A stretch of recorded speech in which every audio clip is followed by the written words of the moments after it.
Hello, my name is Phil Pereira, and I'm the Emergency Ultrasound Coordinator at the New York Presbyterian Hospital in New York City. And welcome to Soundbites Cases.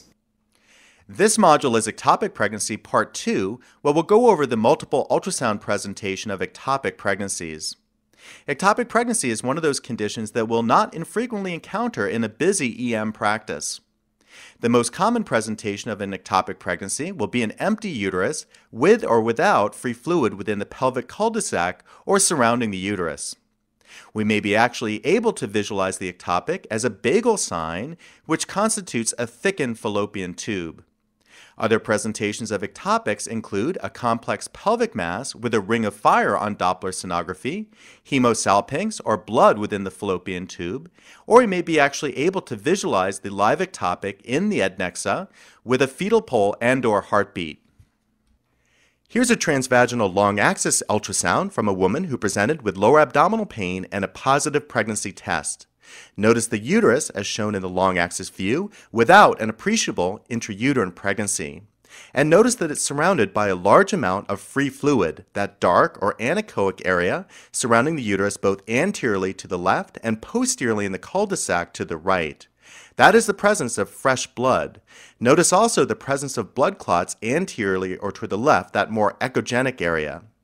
So, given the absence of an intrauterine pregnancy, we decided to scan out to the adnexa, and notice here the presence of a bagel sign of a tubal ectopic pregnancy. We see fresh fluid here above the bagel to the right, blood clot to the left, and the more hyperechoic or lighter bagel sign in the middle of the image. Occasionally it can be difficult to discern the bagel sign of a fallopian tube ectopic from an ovarian cyst as shown here to the right. But let's look closer at the two video clips and notice that the bagel sign has a more hyperechoic or brighter appearance with a single hole in the middle. Notice that the ovarian cyst has a different appearance with multiple small follicular cysts to the outer portion of the ovary and a single midline corpus luteum cyst, very different than the bagel sign. Here's another patient with an ectopic pregnancy and a different presentation of ectopic. We're scanning here from the more midline uterus as shown there to the left, out to the right adnexa. And notice as we scan out to the right adnexa, we notice the presence of a complex pelvic mass. Notice also the relatively low serum beta-HCG in this case at 478. So a complex pelvic mass with an absence of an intrauterine pregnancy, very suspicious for an ectopic pregnancy. And what's interesting is, as we put Doppler flow on that complex pelvic mass, we notice the presence of the ring of fire, very suggestive of an ectopic pregnancy. And the reasons for the ring of fire is that the ectopic pregnancy pulls a huge amount of vascularity towards it. And using the Doppler, we can see the separate ectopic from the ovary above it.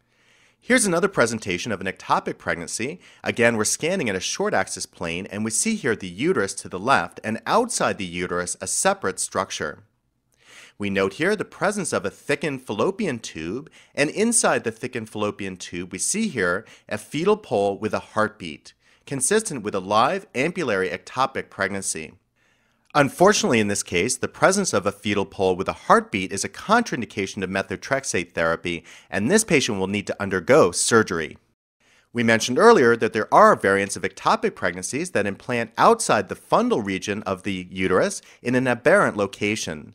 This is a good example. This patient actually has a bicornuate uterus, and as we scan in a short axis plane up the uterus, we notice the two limbs of endometrium that make up the two distinct cornea.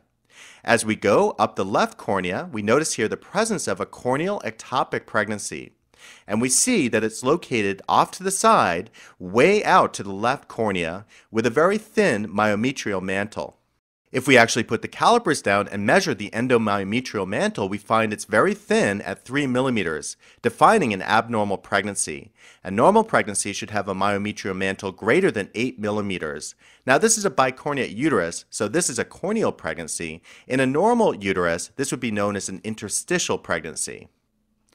So in conclusion, I'm glad I could share with you this module on ectopic pregnancy part 2, looking at the varied presentations of ectopic pregnancy.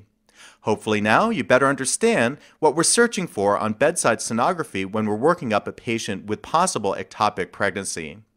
While visualization of the adnexa and fallopian tubes is an advanced technique, but it is well within the scope of a busy emergency medicine practice.